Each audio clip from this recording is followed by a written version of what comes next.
পাঁচ শাকের ঝোল রান্না করলাম কাঁঠাল বিচি দিয়ে। কাঁঠাল বিচিটা একদম আমি পাতলা করে কাইটে নিছি, কাইটা পরিষ্কার করে ধুয়ে নিছি, কিছু পেঁয়াজ কুচি নিছি, কাঁচামরিচ কুচি নিছি। আর পাঁচ শাকটা কিন্তু আমি বাইছে আস্তায় ধুয়ে নিছি, আস্তা ধুয়ে ঝুড়ি ঝুড়ি করে কাইটে নিছি। তেলে দিয়ে দিয়েছি প্রথমে আমি রাঁধুনি সস, তারপর রাঁধুনি সস দিয়ে আমি দিয়ে দিয়েছি পেঁয়াজ কুচি, কাঁঠাল বিচি, কাঁচা লঙ্কা, সব কিছু দিয়ে আমি কিন্তু একটু কষিয়ে নিছি। আর দিয়ে দিছি পরিমাণ মতো লবণ, সামনে একটু হলুদ দিয়ে আমি সব কিছুর সাথে কাঁঠাল বিচি, পেঁয়াজ, রাঁধুনি সস, তারপরে একটা শুকনো লঙ্কা দিয়ে দিছি, দিয়ে সব কিছুর সাথে কষিয়ে তারপরে কিন্তু আমি পাঁচ শাকটা দিয়ে দিলাম। পাঁচ শাকটা কিন্তু কুচি করে কাটে নিতে হবে ঝোল শাক রান্না করার জন্য। এই কাঁঠাল বিচি, পেঁয়াজ আর রাঁধুনি সসের সাথে আমি কিন্তু পাঁচ শাকটা একদম ভালো করে কষিয়ে নিব।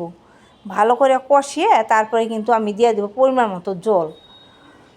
জলটা দিয়ে তারপরে কিন্তু আমি শাকটা রান্না করে নিব। কারণ কাঁঠাল বিচি দিয়ে পাঁচ শাকের ঝোল শাক রান্না করে খেয়ে দেখবেন খুব ভালো লাগবে।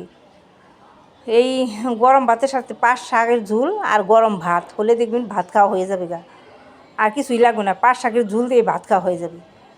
আমার এই কাঁঠাল বিচি আর পাঁচ শাক দিয়ে ঝোল রান্নার রেসিপিটা যদি ভালো লেগে থাকে পেজটি সাবস্ক্রাইব করে আমার ভিডিওতে একটা লাইক করবেন।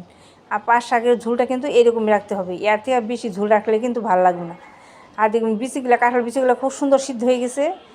শাকের সাথে পেঁয়াজ আর কাঁঠাল বিচি দিয়ে এই শাকটা এত ভালো লাগবে খেতে, রাঁধুনি সস সম্বাদে দেখবেন পাঁচ শাকের ঝোলটা খেতেই অন্যরকম লাগবে।